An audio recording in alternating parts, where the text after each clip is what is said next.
was a sight for my soul.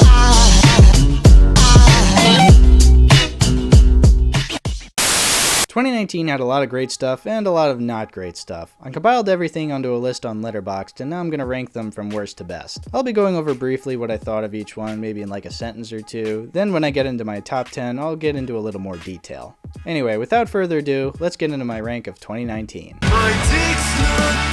It's The Lion King, but boring and longer and worse. 1 out of 10. It's Aladdin, but boring and longer and worse. At least it stars famous YouTuber Will Smith though. 1 out of 10.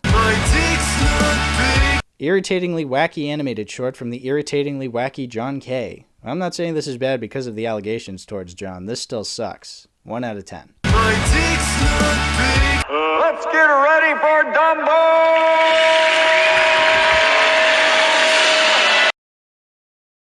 1 out of 10. It's a cool and wacky concept made boring by some bland white Canadian family being the main characters. Some deaths were cool, but I was strangely disappointed overall. 3 out of 10. So Charlotte's way of getting Lizzie to listen to her was to cut off her hand? I genuinely hate this movie the more I think about it. Watch Whiplash instead. 4 out of 10. You know why they call it the cockpit, right? 4 out of 10. Basic Jurassic Park sequel, but at least it's short and has that guy from Moonlight. It's still bad though. 4 out of 10. Genuinely couldn't take this movie seriously when the little girl says she doesn't want to be human because they ruin everything. And that's at the beginning of the movie, and it doesn't get better from there. 4 out of 10. Do you want a sequel that takes place almost 40 years after the first movie, has likable main characters, and has a unique style and atmosphere to it separate from the original? Then watch Blade Runner 2049. Do you want a sequel that may rely a little too heavy on nostalgia and doesn't have unique new characters or concepts, but is still a fun time anyway? Then watch The Force Awakens. Do you want an unnecessary sequel that, despite all its flaws, still manages to be a solid movie and also came out in 2019? Then watch Toy Story 4. I'll probably make a video on Dr. Sleep at some point, but just know that it sucks and I hate it. 4 out of 10. Kinda ironic that this movie boasts having a message about being creative and expressing yourself uniquely, and yet it looks as bland as any stock American comedy film. At least it's not Captain Marvel. 4 out of 10. It's like a higher tier Illumination animated movie. Not good, but like nothing offensive or awful either. Just watch the original 1990 movie. 4 out of 10.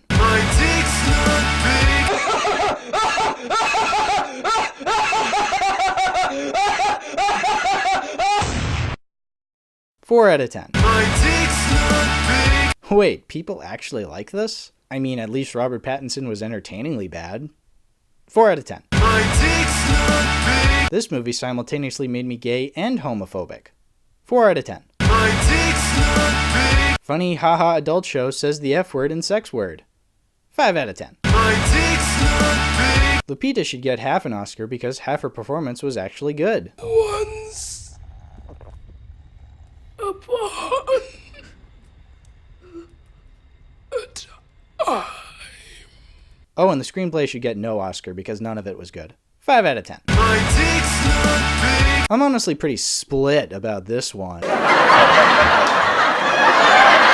5 out of 10. So I've never actually seen Avatar: The Last Airbender in its entirety, but I certainly should. Anyway, this movie kind of sucks, but it's surprisingly better than the other sequels I was disappointed by this year, so 5 out of 10.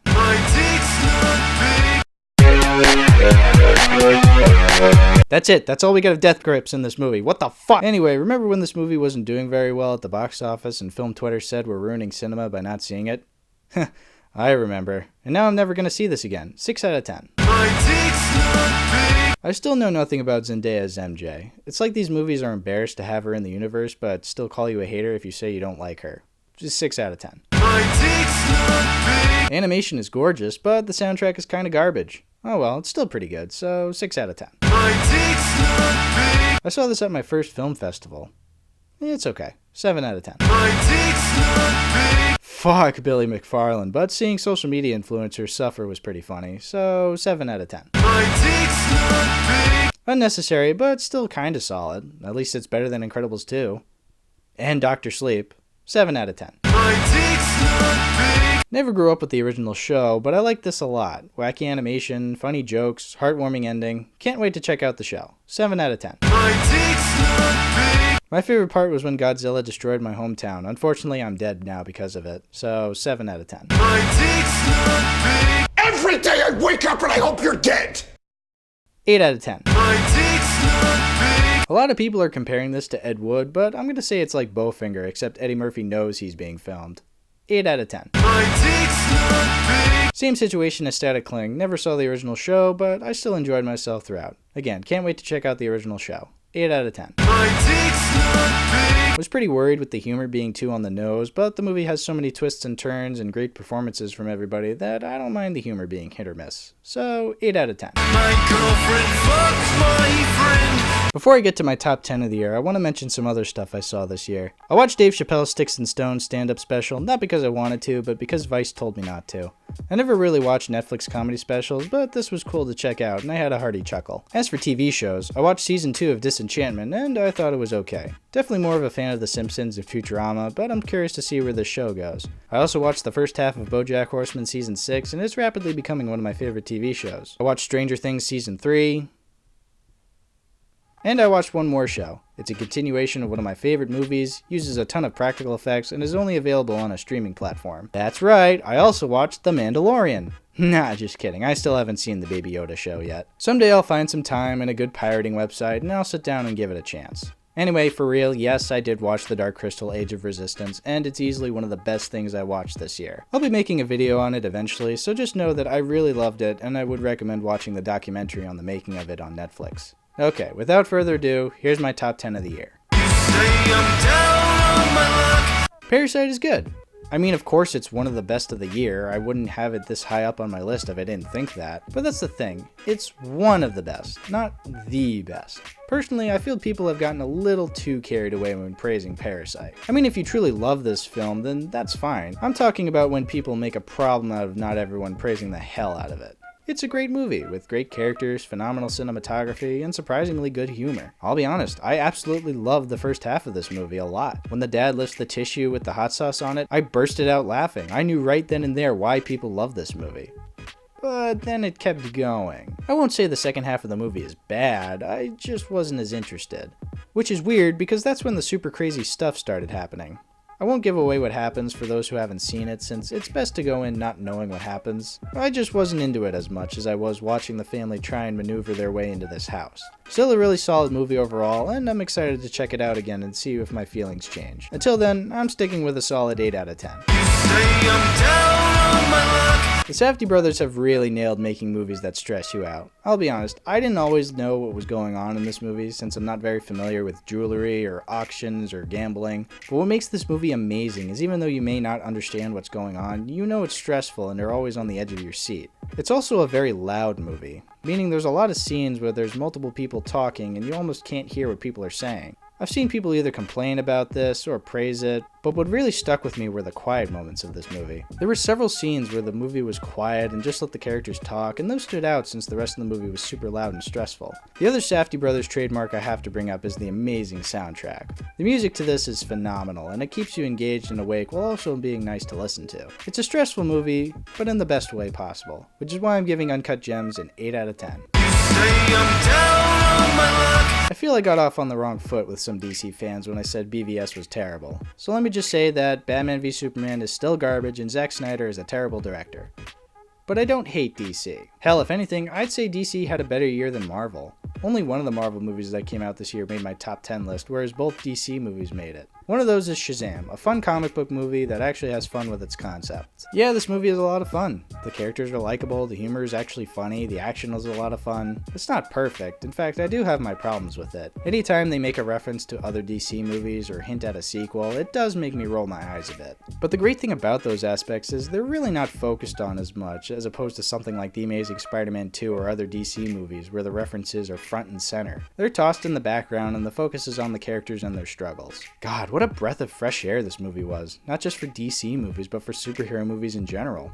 Okay, it wasn't groundbreaking or unique like Infinity War or Spider-Verse were, but it still felt genuine and fun, unlike the other stuff DC has been doing this decade. It kinda reminded me of the first Men in Black. It's not perfect, but it knows what it is and still ends up being the movie it needs to be, which is a fun movie with likable characters and exciting action. Giving it an 8 out of 10.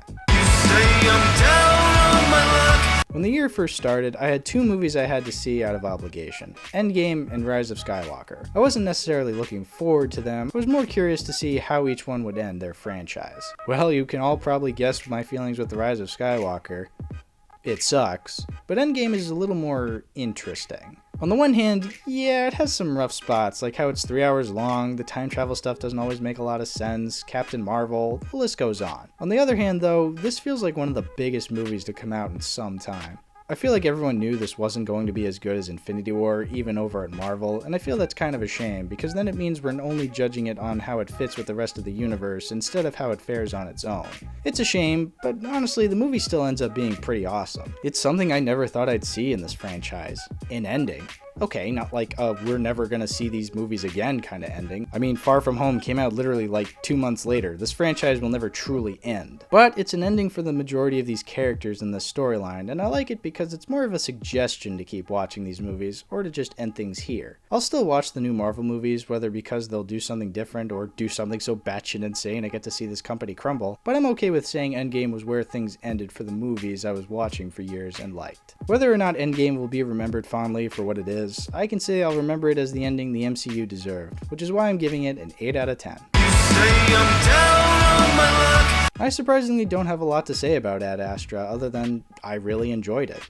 I don't think it's a perfect movie. I mean, there are a lot of things that may annoy people. The pacing is a little weird as characters are introduced and then abandoned a few minutes later. Brad Pitt's character has a lot of inner monologuing, which can get a little tedious, and the monkey in space was an interesting choice. What makes this movie a favorite of mine is stuff like the cinematography, music, and Brad Pitt is the main character. Even though the narration could get a little annoying, I didn't mind because I felt deeply for this character and his struggles with loss and grief. The movie looks amazing and the soundtrack reflects it so well.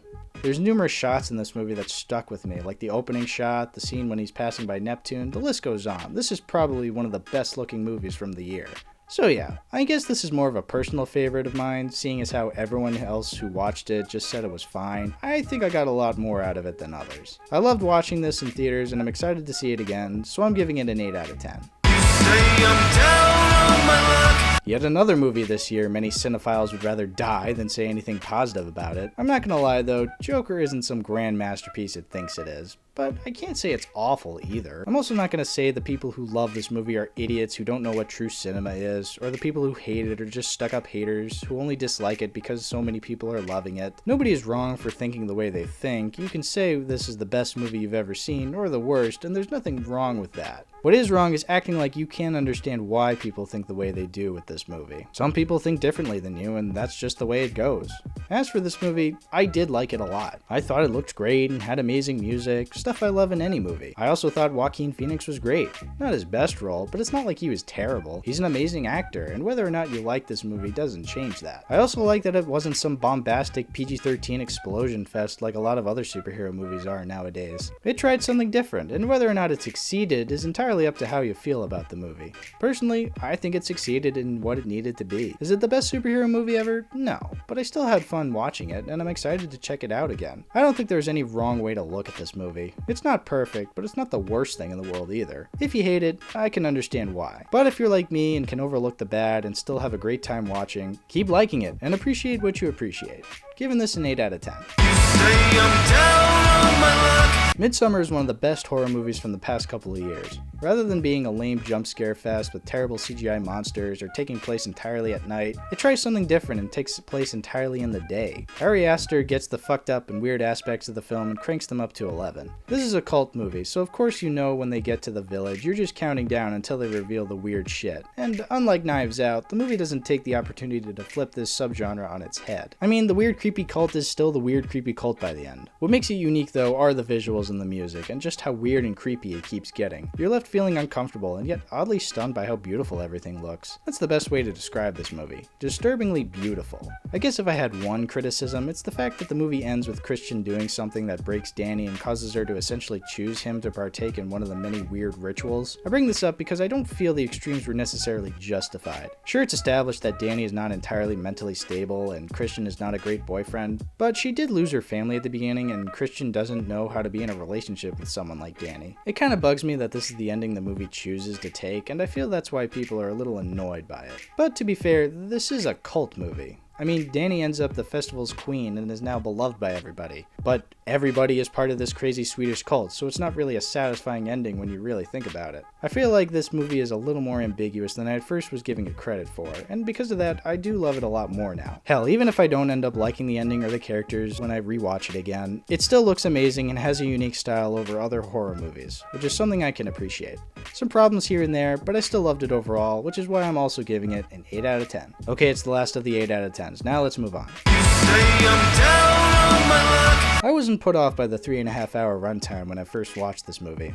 In fact, while watching it, I kind of forgot it was that long. I loved watching this guy go through his life and the experiences he had as a hitman. De Niro does an amazing job, as does Pacino, but by far the best performance in my opinion is Joe Pesci as Buffalino. I'm more familiar with Pesci being hotheads in movies, characters who are prone to anger and a lot of yelling. He may be the smallest guy in the room, but he is definitely the first one to kick someone's ass. Because of that, he always has a strong and scary presence whenever he's on screen. However, here, Pesci is more reserved and quiet, yet he still has that scary presence to him. There's plenty of scenes where I was ready for him to burst and start yelling at someone, but it never happened. The scene where he tells Frank he has to go and take care of Jimmy sent chills down my spine. I really love this movie. Hell, I might even consider it one of my favorites from Scorsese. I liked it that much. So I'm giving this a 9 out of 10.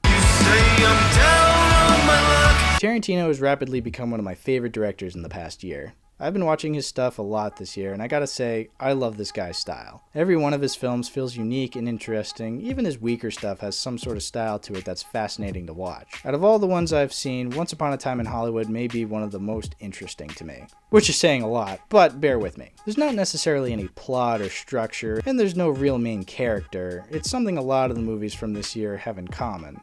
It's an experience. It's like looking into a window of an alternate history. These characters of celebrities and people who never existed mixed with people who did, living out the last days of what's considered the golden age of Hollywood. The acting is phenomenal. Leo gives probably one of my favorite performances from him, as does Brad. The cinematography is beautiful, the music is very accurate to the time. The use of radio is interesting in this movie. I've never seen a film use a radio this accurately. It's a fun movie, but not the same fun as Shazam was. This isn't structured like Shazam. Like I said, it's an experience. You enter in the middle of someone's life story and you leave while it's still going on. It's just a short window of time in these characters' lives. I love this movie a lot. It has a lot of stuff I love from Tarantino and a lot from filmmaking in general that I've come to appreciate. It's one of my favorites from the year and also a new favorite of mine in general, which is why I'm giving it a 10 out of 10. I didn't know this movie existed back at the beginning of the year. I didn't find out about it until I one day saw on Letterboxd that both Karsten Rundquist and YMS not only had seen it, but had both given it 5 stars. Now I'm not one to take the people I follow in the film community and their opinions or scores on a film like the word of God, but this was a bit of a sign. A sign that I should keep an eye out for this movie. Well, come October, I went to the closest theater playing it and I watched the movie. I know I've said this a lot about the other movies on this list, but it especially holds true for this one. That it's an experience. The Lighthouse is a nightmare. The characters were trapped on this island and are going insane. As the film went on, the tension grew and each one's sanity seemed to deteriorate even further into madness. And I honestly felt I was going insane as well. One of the words I have to describe this movie is dirty. It's a raw feeling movie. Everything feels real and disgusting. From Robert Pattinson beating the shit out of a bird to Willem Dafoe farting, it's such a gross movie, and yet, much like Midsummer, it's also strangely beautiful. I know I praise the cinematography in like every movie, but I actually mean it this time. This movie's cinematography is amazing. From the black and white coloring to the claustrophobic aspect ratio, this film has a unique style to it that reflects the themes and struggles it presents. I could go on and on about what I love about this movie, but I'll leave it here. Out of all the movies I watched this year, The Lighthouse stands above all of them, and so I'm giving it the top spot and a 10 out of 10.